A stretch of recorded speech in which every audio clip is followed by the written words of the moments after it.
September 26th, 1999, second waking up class.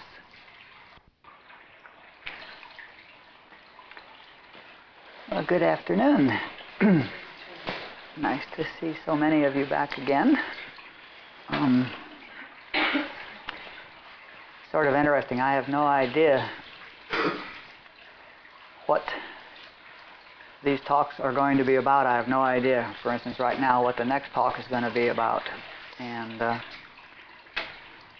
at the end of the last talk, I had no idea what this one would be about. And then immediately the next Monday night, I found out what it was going to be about. And then the following, last Monday night, I found out another thing it was going to be about, which seemed like it was quite different. But so I've been sort of sitting here waiting to see what the topic is, because I don't know which class we're going to get. I think both. We'll start here. One of the students that I was talking with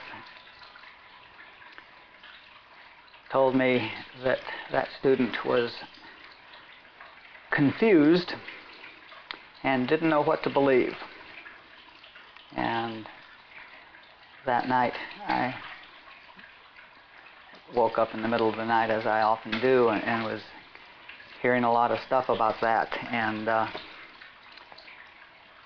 what I realized is the extent to which we've all become seekers. We're all seeking truth. And around here, it's very confusing to be a seeker. I mean, and you can tick them off on your own personal inventory, but people are talking to me, and talking to Dulcie, and talking to Byron and Katie's group, and talking to doctors, and talking to therapists, and talking to sponsors, and hearing Robert tapes, and reading Robert books, and hearing Joel tapes, and reading Joel books, and hearing Barbara tapes, and reading Rashneesh books, and reading Barbara books, and hearing Dulcie tapes, and hearing some of my tapes. And the result is inevitably confusion, because with the exception of medical doctors and therapists, all these people are speaking from a position of truth in the sense that we're talking about it. But they're all speaking at different levels to different people, and so the truth that they speak is often mutually contradictory. In fact, Dulcie and I are in, as far as I know, pretty good agreement on almost everything that we ever get into. And yet, if you ask Dulcie and I the same question, you'll probably get totally different answers from a totally different viewpoint, stressing totally different things.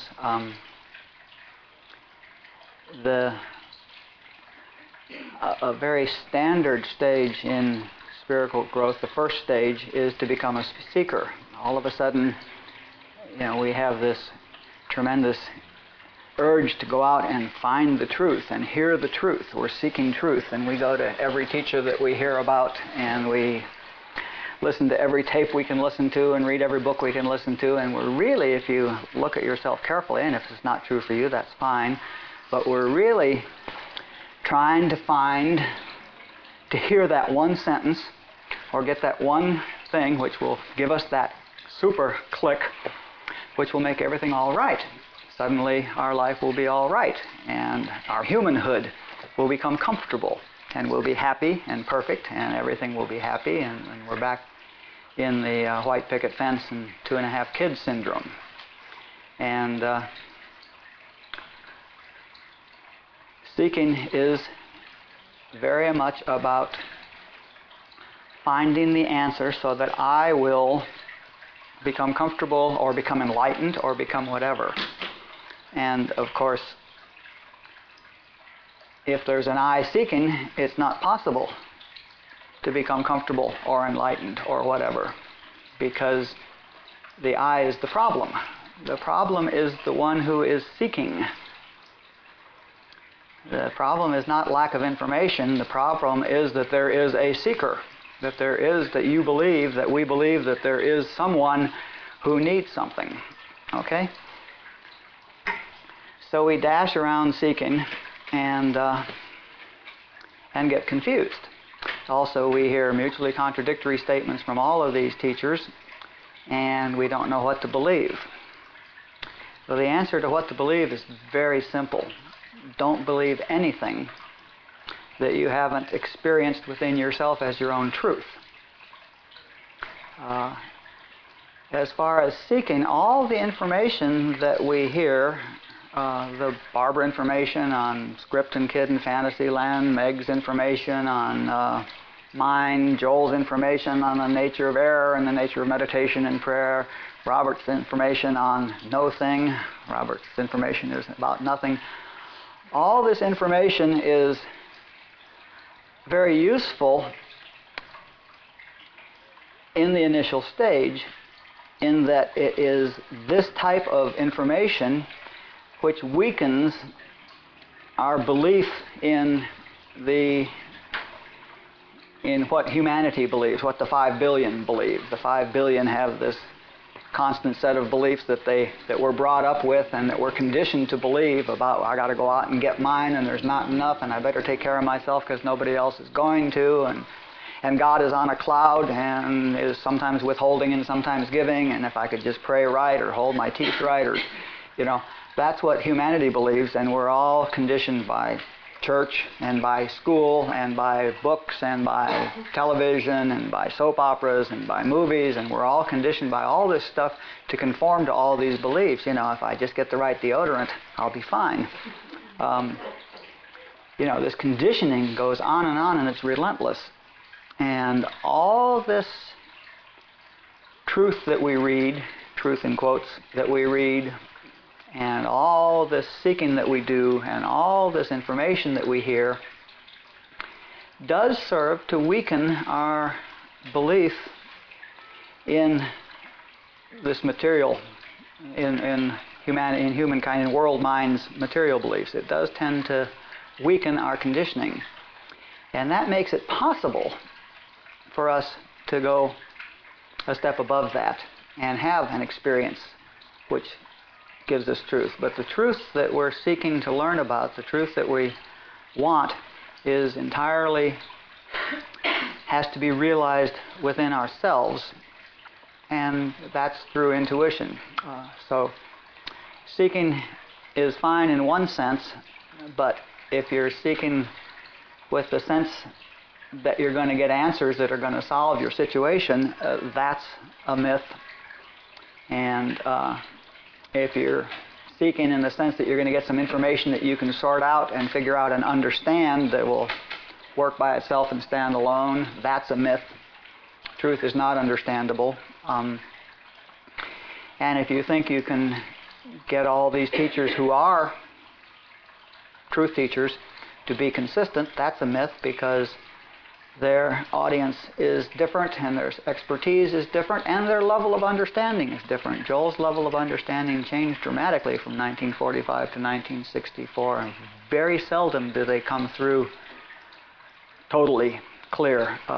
Robert became totally clear in one blinding flash when he was 14, but for most people it's a slow climb, and there are different levels of understanding and different levels of clarity, and new depths continue to happen, and so people are speaking from the depth they're at, and what's true at the level of metaphysics is certainly truer than what's true in the material world, but is sheer nonsense from the mystical viewpoint.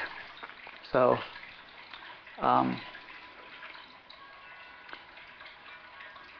I guess the point of this is, don't get invested in your seeking. Don't think that there's going to be an answer out there. It's a useful thing to do as far as gathering information to break down on the conditioning.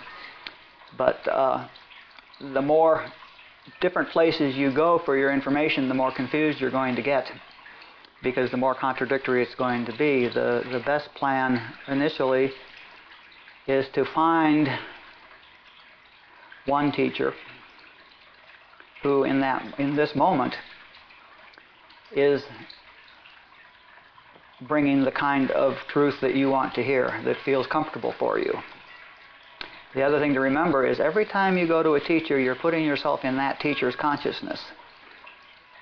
And the result of that is that you will experience, to some extent, whatever the teacher is experiencing. And if the teacher is, the example that leaps to mind is two of Joel's students, Barbara and Meg Johnson, are totally different people. And Barbara's unfoldment was about the nature of script kid in Fantasyland. And she had a class that she taught for 30 years, and all those people did a lot of work, had a lot of script work to do, and a lot of kid work to do, and a lot of fantasy work to do. And that was the focus of the work there for a long time.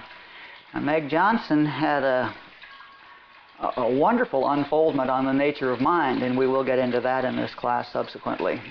And all of her students, and she's been teaching since as long as Barbara, and she has a wonderful group of students who are very alive down in Atlanta, and all of her students are very much into the nature of mind and the nature of business and the nature of this, and none of them have any problems with script and kid in Fantasyland. I mean, they're not dealing with that at all. I mean, they have the issue, but that's not the work they're doing. The consciousness of the teacher is, to some extent, determining the experience of the students. Because when you come to a teacher, you're putting yourself in the consciousness of the teacher. You're associating yourself with that consciousness. So the suggestion would be, find a teacher whose consciousness you're willing to submit your consciousness to for this moment, and stay there. My own experience is that I've worked with several different teachers, but always one at a time. And I immersed myself. And the last teacher that I was with was Robert, and I just immersed myself in his consciousness. And we won't go any further with that, but beware that you may get what your teacher has. So pay attention to where you're going. And the reason I disqualified doctors and therapists when I was talking about speaking truth is, if you go to a doctor, expect to be sick. Doctors expect people to be sick, and you're submitting yourself to their consciousness, and they will find things wrong with you. So if you go to a doctor, expect there to be something wrong with you. If you go to a therapist, expect there to be problems, because therapists expect people to have problems. Therapists expect people to be not well, and they think they can fix them. So if you go to a therapist, expect there to be something that needs fixing. And again, all these things are appropriate things to do. If whatever the therapist is going to find is preventing you from getting to meditation and getting clear, then you probably need to address that first. And if you have physical problems, if your pain is so great that you can't sit quietly, you probably need to address that first. But be aware of the consciousness that you're submitting yourself to. And be aware that seeking is the first stage of spiritual growth. And all it does is lift you up high enough that you can do your own work and find out your own truth and find out what it is that you believe. And in fact, the answer isn't to find out what you believe. The answer is, don't believe anything ever. I don't believe anything. I have no beliefs. I have a lot of experiences. I have experienced what I'm talking about, and it's my experience, but it's not a belief. Beliefs are about as worthless as faith. Faith and beliefs and hope are three lovely stages of stuff, and perhaps it can lead you down a path or something, but yeah, it could be your beliefs, your faith, your hope can be misplaced. But if it's your experience, then you know it to be true. I know what my experience was with Robert, and I know what my experience was with Rajneesh, and I know what my own experiences have been, and there's no doubt about those. So, now we can talk about prayer and meditation, because that's where the experience comes from.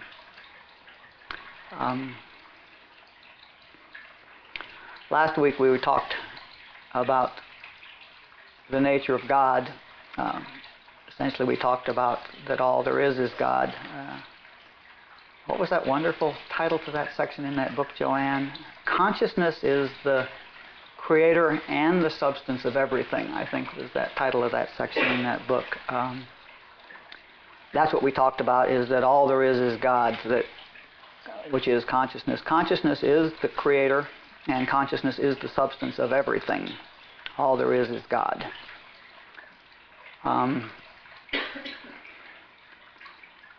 And the reason I bring that up again is to look at prayer a little bit. That God, which is the creator and the substance and the consciousness, which is everything, is omniscient, omnipotent, and omnipresent. We can talk about omniscient because everything is in the consciousness of God, and even that isn't quite right. It's not quite right to say that it's in the consciousness of God, because the consciousness is God. But everything that is part of the God consciousness. And if God is not conscious of it, then it isn't. So clearly God is omniscient. It knows everything. And omnipresent is the same thing. The real definition of here is that I'm conscious of it. It's in my consciousness. It's here. If it's not in my consciousness, it's there. But if it's in my consciousness, it's here. And since all there is always in God's consciousness, God is always here. Here is another word for God. God is here-ness. You can use here-ness and God interchangeably. So all there is consciousness. All there is here-ness. So God certainly is omnipresent as well as omniscient. And omnipotent falls out immediately as well, because God is the creator and the substance of everything, so everything is exactly the way God has created it, and there is no other power than God. There is just God consciousness. So we have this God that is omniscient, omnipotent, and omnipresent, just as we've been promised since childhood by our churches. And my question is, what then do we pray for? And why do we pray to God and tell Him what's going on and what's wrong and what we need and stuff like that, since if God doesn't know it, it doesn't exist. And if God didn't create it, it doesn't exist. And there is no power other than God, so it's very clear that God knows everything and that everything is exactly the way God intends it to be and always has been and always will be. So it doesn't leave a lot of topics for prayer. And the church sense of I'm referring to Orthodox Church's sense of Orthodox prayer to a God which is out there somewhere is worth examining when you consider the fact that there is this God which is omniscient and omnipotent and omnipresent, doing exactly what it chooses to do in its consciousness. And the idea of a God that withholds and allocates according to how well we beg is one that certainly is not a characteristic that I like to ascribe to my idea of God. So the whole idea of prayer in the sense of supplication really comes up pretty vacuous for me. And I think this is probably pretty much the basis of the AA statement in the 11 steps, that we pray only for the knowledge of God's will for us and the power to carry that out. And of course, even the knowledge and the power sort of fall out. But it says that, we don't pray for ourselves. You can easily see why. And what I've just been talking about is why. And I will tell you that when it says, but we can pray for others, we can pray for ourselves if others will be helped, that's one of the weaknesses in the big book, I think. That I certainly won't co-sign that. God is doing exactly what God is intending to do, and what we see is what we see, and it may not be what's happening. But in any event, that definition of prayer doesn't work for me. Now, Joel Goldsmith uses the word prayer as that state of oneness with God when you're in total communion with God. And I think that's a good use of the word prayer. And that's what I used to refer to as the state of meditation. Another word for it is samadhi. Another word for it is being in the silence.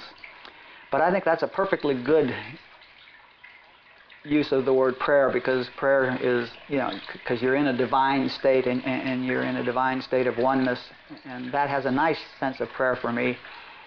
And Joel uses the word meditation to mean the practice that we do to lift our consciousness to the state of prayer. Now, prayer is not, in this sense, prayer is not something you can do. Prayer is something that happens when you're not doing anything, when there's no you, really, when you're in the silence, when there's no self. That's the state of prayer, and it is in that experience that we get all these truths, that the revelations happen, that we learn what really is, that we get these truths, that we get the stuff that we can, so to speak, believe. Although with an experience, it's not a belief. So it is through the process of meditation and prayer that we turn, when we've done enough seeking to get our molasses in our intellect thin enough that we can rise up out of it and achieve a state of prayer. Then we can stop the seeking and start getting our own experience. And until you are getting your own experience, you will just have a set of beliefs, and the beliefs will not be working for you. But to the extent that you have the experience of the presence of God, as little as it might be, to that extent we start experiencing grace in our life, because the experience of the presence of God and grace are the same thing. So to the extent that you are aware of the presence of God, grace will happen, and we will start. And then the picture will change. Not because we're seeking an answer, not because we're trying to learn truth, not because we're trying to become enlightened, not because we're doing therapy, or not because we're doing anything, but because we have finally dropped ourselves and gotten silent. Then we can have the experience, and in that experience, the picture changes, and that which we were seeking when we started our seeking to begin with starts happening for us. And for many people here, I mean, we're having these experiences of the presence of God, and our life is changing. So this is an ongoing process, and it's progressive. Joel likes to talk about contemplative meditation, and I'm just going to talk a little bit about techniques of meditation, and just so that we all have a sense of how to go about seeking this experience. Joel talks about contemplative meditation, and here the idea is to get some truth, read a paragraph of truth, of a book that's speaking truth, and then think, or listen to a glimpse of a bit of a tape, or do something, or have a favorite truth that you'd like to work with, but get a statement of truth, and then contemplate it, think about it, puzzle it in your mind, mull it over, think about it, and think about what it might mean and what the ramifications might mean or how it might feel today, and let that go as a free-form mulling over of the truth, and do that for a while until slowly your mind will come to a halt. Now, this is not with a scientific mind. This is with a mind that's seeking for intuitions about this truth. It's not with a mind that's trying to outline the thing and parse the sentences and get everything rigorous. That's not the scientific mind at all. But if you can, with an intuitive mind, try to get a sense of the flavor of it, then as you do that for a while, your mind will get quieter and quieter. And when it gets totally quiet, then there's no me, and then I'm in the state of prayer or samadhi or whatever you want to call it. Another form of meditation which I sometimes like to start people out on is what's called vipassana. And in this form of meditation, what you do is you watch your breath, and you just watch your breathing. With your mind quiet, you watch maybe with a point in your sternum that has the greatest fluctuation, so that there's a point you can focus on, or you can feel the breath going in and out of your nose, the hairs in your nose tickle, or feel the breath at the end of your nose or something, but just watch your breath, and without thinking. and just being quiet and watching your breath. And then when you discover you're off thinking about something, which will happen, of course, then you just notice what you're thinking about and go back to watching your breath. This process will slowly separate you from your mind, because you'll realize you're watching your breath and your mind is off thinking about something. And it will give you the sense of separateness, that your mind is not you, that your mind is an attribute of you, but it's not you. And this starts to give you the distance that will allow you to get silent. Roberts says that he never meditates. And this is a statement that comes from the Advaita Vedanta people, that they don't meditate. But with Robert, there is no Robert. So by our definition of the word meditate, as that state of prayer where there is no self and there's just the oneness with God, Robert's always there. So Robert is in that state that Jesus referred to as pray without ceasing, meditate without ceasing. Robert is always there. And so he doesn't, when he says he doesn't meditate, he means he doesn't sit down and do this formal ritualistic thing, because first of all, there's no one to do it, and second of all, there's nothing to be accomplished, since he's always in that state. But he recommends for us mere mortals the technique of self-inquiry. And this is a technique that I did regularly for 3 years while I was with Robert. And I will tell you, at the beginning it seems like it's the silliest thing you've ever done, and I will tell you at the end that it works. It's an absolute mind stopper eventually. The technique is that, so you get quiet and your mind says something, and you just ask, to whom do these thoughts come? And your mind may immediately say, it comes to me. And so you ask, who is this me? Where did this me come from? And you just continually, no matter what happens, bring the question back to, who is it that's thinking these thoughts? Who is it that's claiming responsibility for? Who is this being that claims to have an identity that's doing all this thinking?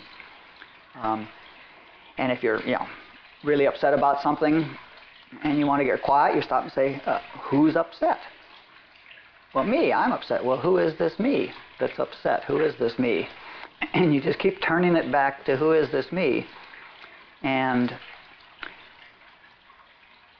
Robert says, and then you follow the thread back to its source. And I have yet to find anybody who understood what he meant by follow the thread back to its source.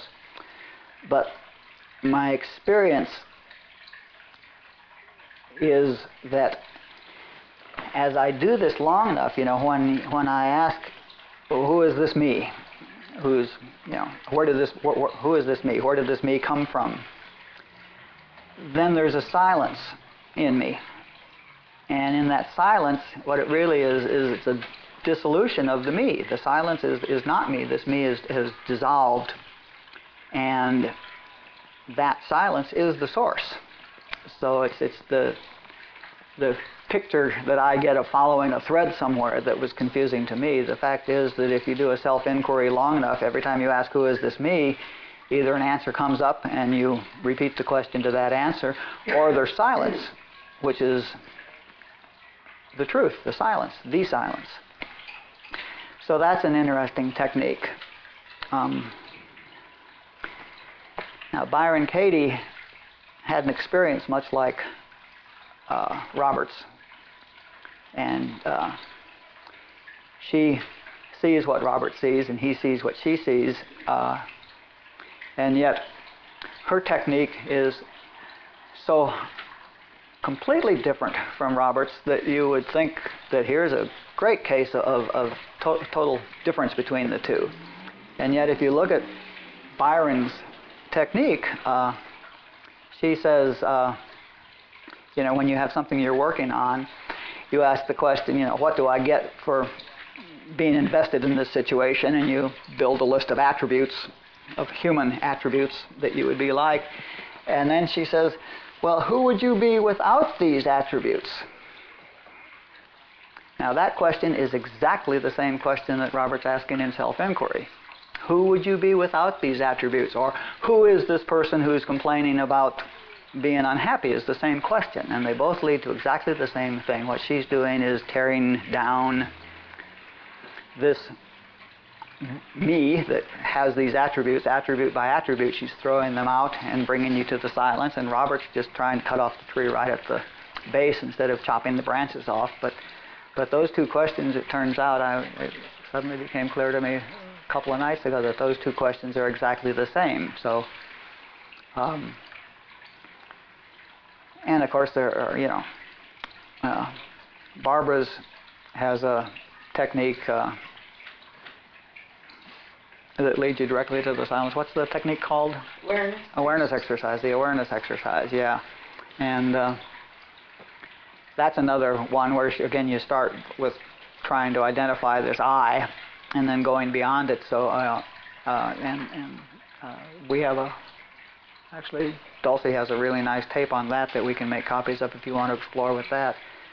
But I guess the point I'm making is that if you want to learn the truth, the way to learn the truth is to go to God. It's through prayer. It's through the silence.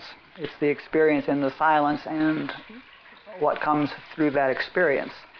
It's not through seeking. And if you're going to go to God, then you need to learn a meditation technique or two and start doing that kind of practicing. Those of you that I've worked with know that I say over and over again, there are only three things I know of that result in any progress spiritually, and seeking is not on that list. What's on that list is reading spiritual truth, finding somebody, some preferably single source of spiritual truth, and I mean like all the Goldsmith books or all the Robert tapes or all the Barbara tapes, but find that spiritual source that you are trusting and hear that truth.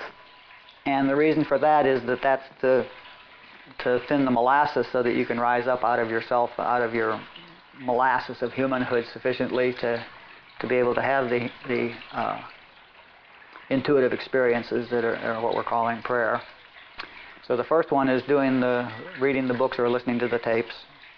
And the second one is meditation, which is made possible to some extent by doing the first one.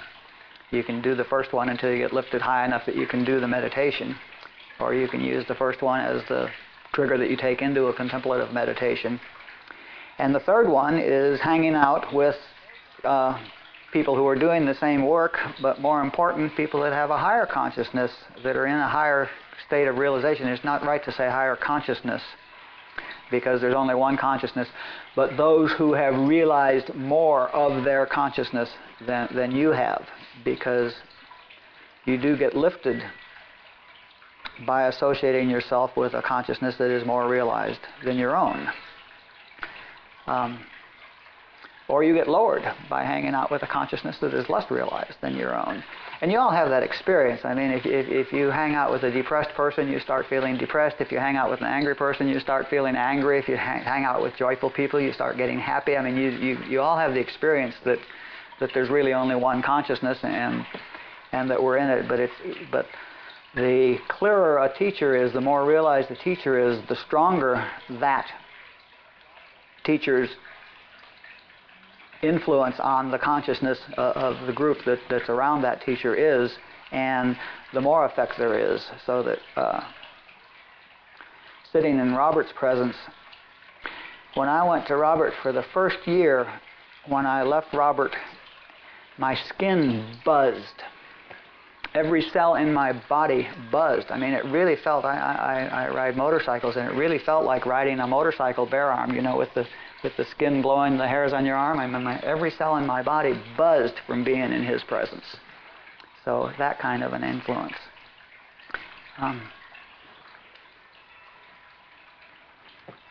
So let's see. Long enough. What else? Be quiet for 2 minutes. See if I need to say anything else.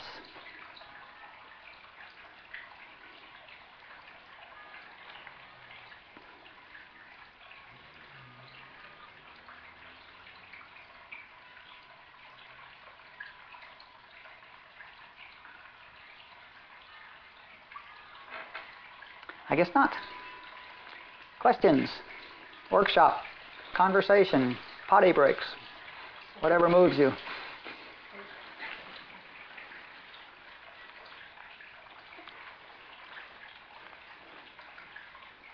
I got one potty break, no questions.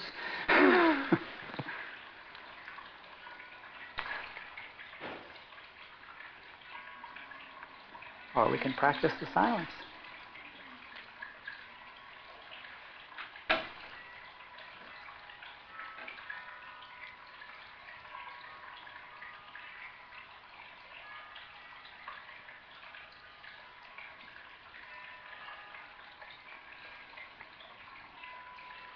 You mentioned we have to stop, we'll get to the point where we'll stop seeking and we'll get our own experience. Mm-hmm. Can you just say a little bit more about that, what that might be like? Or? Well, what usually happens is that you start out seeking, and because you're on this quest to find this truth, and you people, especially in Southern California, dash from the latest guru to latest guru to latest guru. In the process of this experience, you will be lifted, and you will eventually discover who your teacher is. And it just isn't a teacher for all time, but you will discover who your teacher is for now, and you will associate yourself with that one person or that one teaching. It doesn't need to be a living teacher, but you will associate yourself with the teacher or the teaching, and you'll get more focused. That which is in the center of you knows exactly what you're supposed to learn next, and who your teacher should be, and which books you're reading, and what you should do next. And the seeking phase seems to be a phase of getting high enough and clear enough that you can hear that in the center of you, which will tell you what it is to do next. There's nothing wrong with seeking. Everybody starts with seeking, and that's where we go. And as far as I can tell, you need to seek until you run out of gas seeking, and then you find out where you're supposed to be next, and you do that.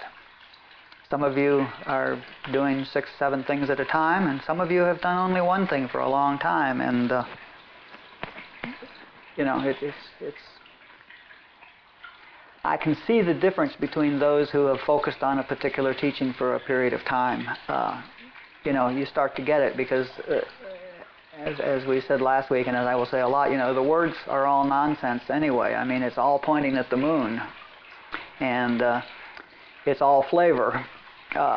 It's all, the consciousness of the one who wrote the words is in the stuff you're reading, but it's not something that you can understand scientifically. It's not like reading a math book and getting it, or a geometry book and understanding the proofs and knowing the truth. What you're getting is the flavor of the people of the teacher you choose that you're working with. You get the flavor of them, and you start to get a sense of what they mean when they say those words. Byron Katie uses an entirely different language than I use, and it took me a while reading one of her books until all of a sudden click, oh, now I see what she's saying, and then it makes sense. But she used an entirely different language, and I had to get a flavor of her. It was nonsense. I mean, it's just gibberish until it clicked, and then it makes perfectly good sense. And Robert makes no sense at all. Robert's just pure nonsense. There's just no truth, nothing to get a hold of there. It's just, he never says anything you could possibly catch a hold of. In fact, I spent a lot of time with Robert, and Saturdays were my day, and we'd go to lunch, and then we'd go sit in the park. And it was a real privilege to be allowed to spend the time with Robert alone, and people wanted to know what we talked about. What do you talk about? Because, what they wanted to do was, they knew I was sitting there, I had him for an hour, and I was getting all this truth from him. And they wanted me to tell them the truth, that I was getting from him. And the reality was that we'd go to lunch first, and at lunch we'd gossip about all the people that came to satsang. We'd sit there and gossip about all the people in class. And then we'd go to the park and sit in the silence for an hour. And in all the 6 years that I was with him, I never asked him a single question or got a single answer from him. And yet I got the whole teaching from being in the consciousness. So, Robert is one of these guys who's all fragrance. And Rajneesh was another one who's all fragrance. Rajneesh, he finally went into silence, and I was there the day before he went into silence, and he looked at us and grinned, and he said, "I can now go into silence." He said, "I have now contradicted everything I have said, so you can't possibly build a religion around me." And everybody laughed and thought that was very funny. And the next day, he came out, as he always did, and he namaste'd everybody there, and he sat down, and everybody got ready for him to speak, because he always spoke at that point, and he didn't. And then the silence, there was this moment where, according to the cadence of things, he should talk. And in that moment, there was this amazing silence. And everybody just went, boom, and fell down into the silence. We were all just pulled down into the real silence, the samadhi silence. And, it was an awesome experience. And that was from a man who applauded himself for having contradicted everything he said. So it was real clear that experience wasn't based on anything he'd said, because for everything he'd said the opposite. It was the result of being in the presence. So what you do is you do what you do, and eventually you'll get lifted out. But the real progress is made when you found a teaching, and you work with that teaching until you get all the fragrance.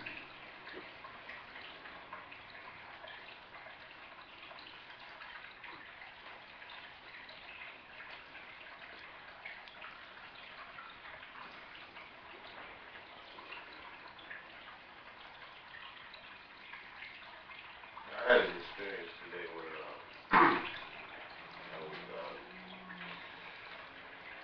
I worked last night, and I was tired today, and the events of the day is sort of, I was like running on fumes pretty much, and so I'm at home, and I'm frying some chicken. I love fried chicken. The smell is filling up the apartment. I'm working outside this tree. Wind's blowing this tree, and there was this experience of like nothing, like nothing mattered. Sort of like, I'm trying to describe it. Mm-hmm. Sure. Sure. But that experience there was like something that I haven't been able to achieve in meditation. Mm-hmm. Like the eyes are wide open and you're doing stuff and you're talking, but there's just this overwhelming feeling of just it's okay. Mm-hmm. With everything that's going on around, and what I really don't have a question, I guess. That's fine. It's a wonderful experience. That's a lovely experience that everything is okay. I wanted to bag it up and keep it for later. Well, let me ask a question. In that moment that everything was okay, was there an eddy? Or was your mind... See, there's the problem. And there's the joy. I mean, the fact is, in that moment that everything is perfectly okay, it's because there's no me. But the minute I want to bag that up, I've lost it.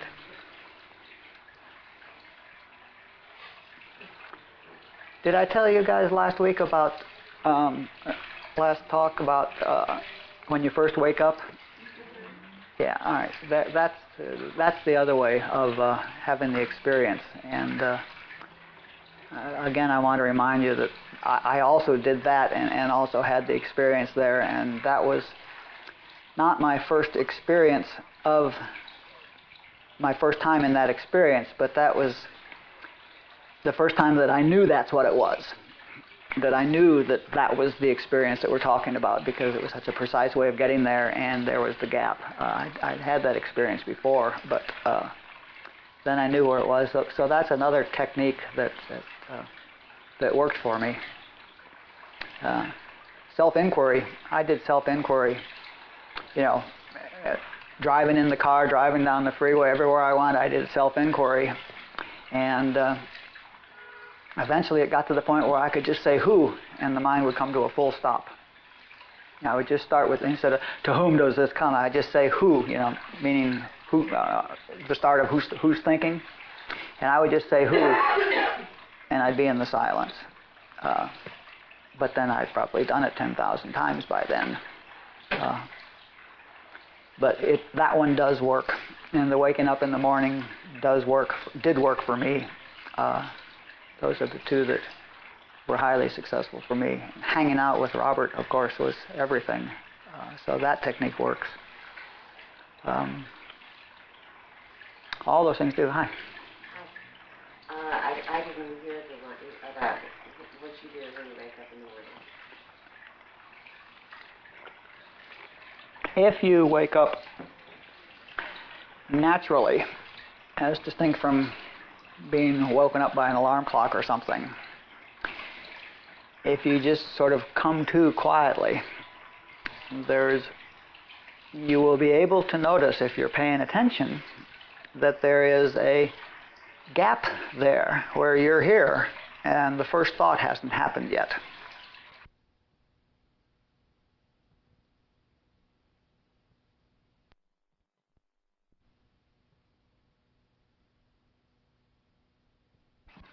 Intending to do that when you come to in the morning. But if you practice that for a while, you will discover that you can wake up and not have a thought. Of course, it's obviously something. It's not something that you can do, because if you wake up and say I'm going to do it, you've already missed. Whoops. So it's not something you can do. So it sounds like a very tenuous thing, but I've done it. Robert suggested that, and I would do that at night. I would think about it at night before I went to sleep, and wake up in the morning, and there would be the pause. And initially it's, like less than a second. But the pause spreads out more and more and more, and till you have 3 or 4 or 5 seconds. And that pause is samadhi. It's enlightenment. In that pause, before that first thought, there's no me. And there's just consciousness. That's a pause of just consciousness. There's nobody labeling things. There's no labels hung on stuff. There's no right and wrong and good and bad. There's not even trees and dogs and cats and stuff. There's no labels. There's no names. But there is consciousness. There is awareness. And that is the state. Then your mind fires up, and that may be the last you see of that today. But the other thing is that if you're doing things like the awareness exercise, if you've had this experience when you wake up and you know what that little gap looks like, then when you're doing the awareness exercise and you go into the silence, it's the same. And so you've got a correlation, and now you know that you're doing. Now you're confirmed that you're doing the awareness exercise correctly, because you're in the same experience. Or for me, another thing that works for me, when I say it works, all that means is it has worked for me. I'm going to stop qualifying that. When I say another thing that works, what I mean, here's another thing that I have experience with that has worked for me. I don't know if it'll work for you or not. But another thing that works is, for the past 3 years, every time that I sit down formally to meditate, I start out with the same phrase. Not with the intent to do a contemplative meditation on it, but just as a phrase to start into meditation. And the one I chose is, peace be still and know that I am God.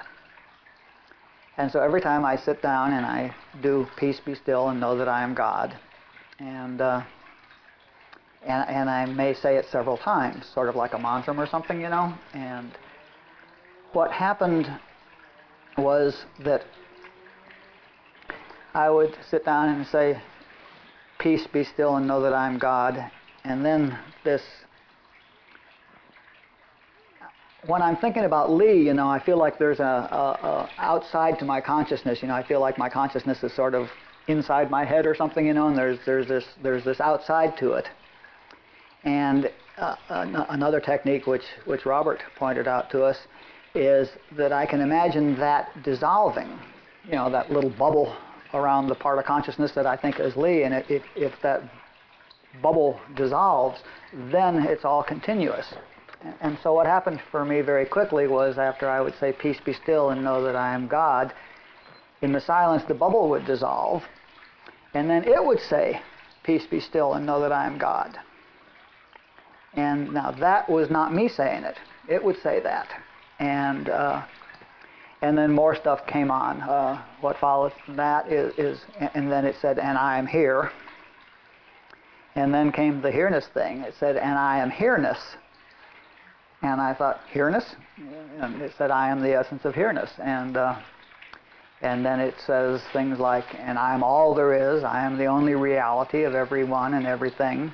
And so by starting it that way, every time, it kept expanding and changing, and once the bubble dissolves, then it's not Lee saying it, it's saying it, and that experience grows. So that's another thing that you might want to do, is pick a truth that you are led. Don't just pick one at random, but contemplate on it, play with it for a while until some truth that it occurs to you that you're led to play with for a while. I've done that for every meditation I've begun for at least 3 years now, and it is just deeper and deeper and deeper, and of course now I can say that. If I say it here, even right now as I say it, the bubble immediately stops, and right now, here it is. All there is right now is God. Here it is. So that's the repetitiveness of doing something over and over, in the same sense of staying with the same teaching, but staying with the same mantra, staying with the same thought on the way into meditation, and others meditating in the same place also is conducive. Things like that help. But that gap in the morning is an experience that I was able to attain. Other people I know have, and once you've recognized that you were conscious, and then you see the first thought, then the gap in between is an experience, and that gives you a sense of what it is what that experience feels like, even if it's only for a second. It's the gap, it's the pause, it's the silence. When my mind is not working, when there's nobody labeling things and thinking, and that the experience is there. The experience is always here. There's always awareness here. But when my mind is chattering, labeling things and trying to decide whether they're good or bad, or trying to figure out how I can have a better past, or stuff like that, while all that's going on, I can't hear the silence. I'm not aware of awareness itself. Interesting thing to contemplate. Are you aware of awareness? Can you imagine awareness? Just awareness, as distinct from aware of something, or somebody being aware of something. Just the awareness itself.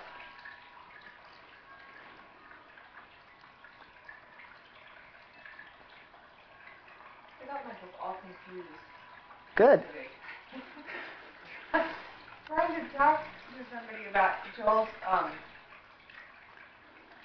that God is omnipresent, but He's not in the third dimension, and I just got lost. Mm-hmm. Can you bring that up for me? It's all words. That's one way of looking at things.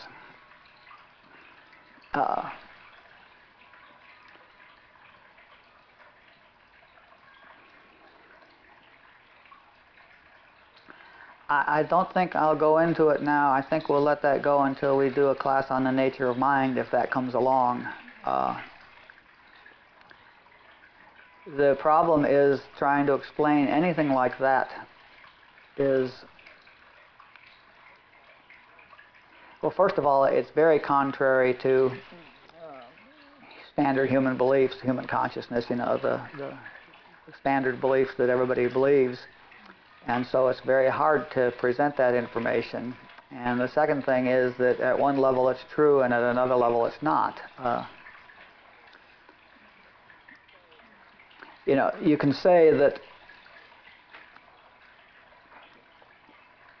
everything that's happening is God's will. And in some absolute sense that's true. And then you say, well, what about all this nasty, ugly stuff, And then you can say, you can talk about whether, what is the reality of that stuff? Is that what's happening, or is that what you're seeing is happening? And you can talk about, and the fact is that in the local sense and in the global sense, nothing's happening. So it depends so much on who you're talking to and where you're talking about, but unless it's your own experience that that's true, then there's no reason to talk about it at all. If you try to tell any truth that you've heard that is not your own experience, you will probably lose it in telling it, because you will be telling it to human consciousness, and it will shoot you down. It will suck it right out of you and shoot you down. So privacy or secrecy is one of the most important spiritual principles, and it's for my own development. You hear a truth, and a statement that you believe to be true, but it's not your own experience. You think it's probably true, and it sounds good, and it makes you feel all warm and fuzzy, and that's all lovely. And then the next 10 people you see all look like they should have that truth so that they will feel warm and fuzzy too.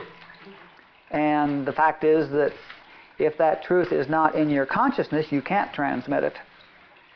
And so they will say, no, that's nonsense, and so you will begin to develop doubt about it yourself, and you will get confused, and you will lose it. On the other hand, if you just keep it quietly within yourself, and remember it, and observe your life and such like, suddenly one day you will hear yourself saying it to someone who needs to hear it. And at that point it is your truth, not a truth you've heard. And at that point it's a truth that person needed to hear, else you wouldn't be saying it, and it'll probably make them feel all warm and fuzzy. And with any luck at all, they won't go immediately and tell it to the next 10 people they meet and lose it. But 9 out of 10 of them will. It's important to keep it inside. I came back from my experience with Rashneesh, and I didn't say a word to anybody about anything that I'd done there for 9 years. And then one day at lunch I found myself just babbling about it to somebody, and so then I knew it was mine.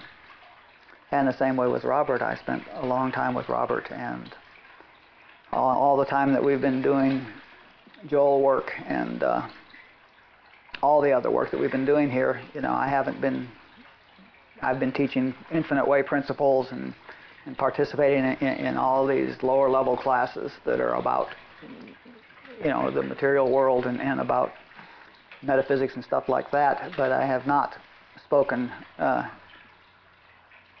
Robert's truth, because it wasn't my truth, and now Robert's truth is my truth, so now I can speak from there. And that's why this class is at a different level and structure than the preceding ones, because now this is my truth. I suddenly find myself talking to the people I walk with and everything, and it's real clear that it's time for this to be said here. And the other thing is that it's also time to, we've done a great deal of work in the area of Barbara and Joel and all these areas, and this is all stuff we need to know in order to lift ourselves up out of it enough to be able to have the experience ourselves. But we also need to learn that need to add to that the fact that that's not the goal. that the goal is to have the experience yourself, not to gather information. Mm-hmm. How does telling someone else your experience of your truth, how does it help them? If you decide to tell your experience of your truth to somebody, it probably won't help them. But if it is your experience and you suddenly find yourself telling it to them, it's because they're pulling it from you because they need to hear you. And it's got nothing to do with you. That's God talking to God, and it's got nothing to do with you at all. And it probably will help them. In all the times that I walk with people or talk to people or teach classes or anything I do, I never know what I'm going to say next. I have no agenda. I have no plan what to say. I didn't know which class we were going to have today. I have no idea what the next class will be. I don't have an agenda about things. I don't have any idea that anybody here ought to know this or that or something, And so what gets said is what needs to be said. In fact, it's been fun for years. I'm driving along with somebody and I suddenly hear myself telling them something and say, wow, I didn't know she was that high. I didn't know she was ready to hear that, and it's always that way. I find myself telling somebody something and I'm amazed that I'm telling them that because I'm amazed that, if it were left to my human sense of evaluation, I would not have perhaps thought that it was time to give that information yet. So, but when it flows, and that's invariably because it's supposed to. That's God talking to God.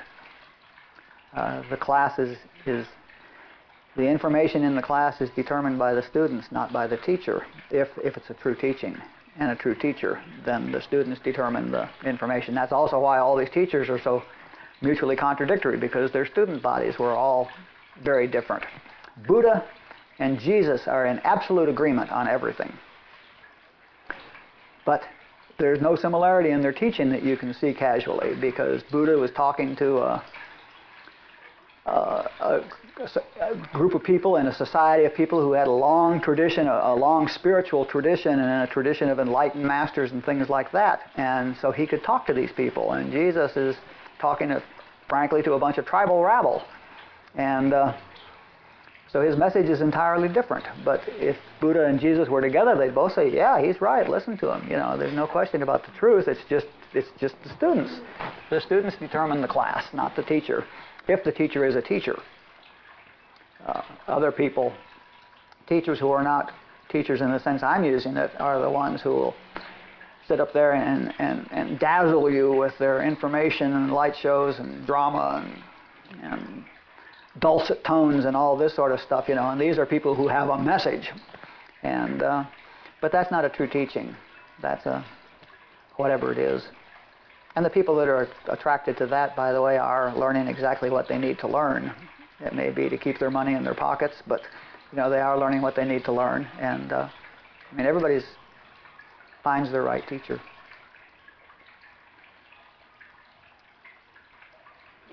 The example kept coming to me about thirsty people coming to you and saying, I need water.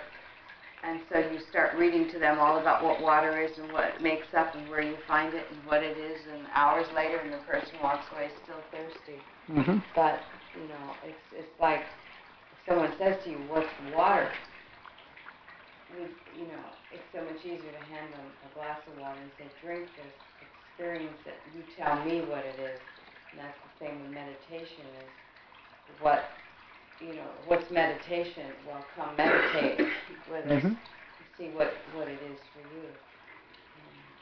Every individual, and even Joel and every individual's experience of how they're pulled in is a different and unique experience.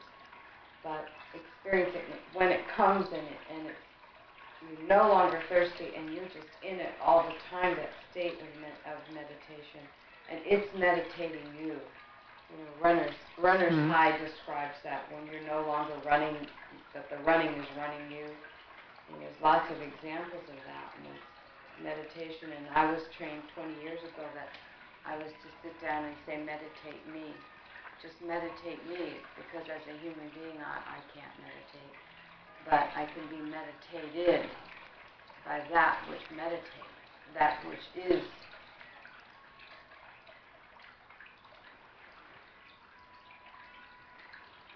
Yes.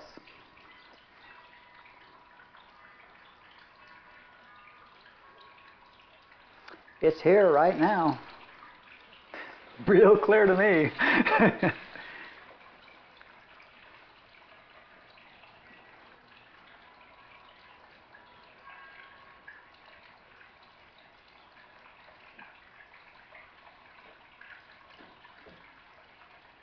Be quiet just for a minute and feel it.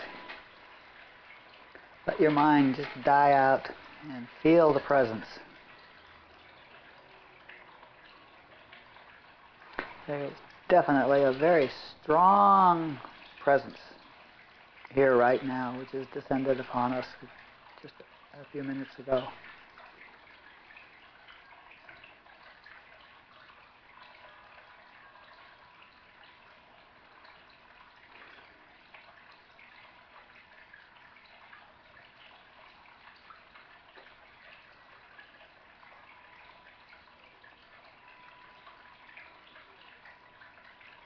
Just be aware, without being aware of anything. Be aware that you're aware. Just be aware of awareness. Here, now. Now. Here. Here. Now.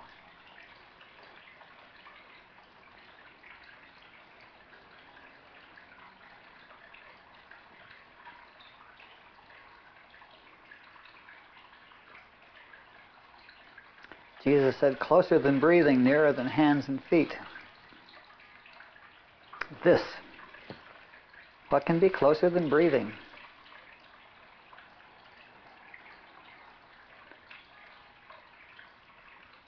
This.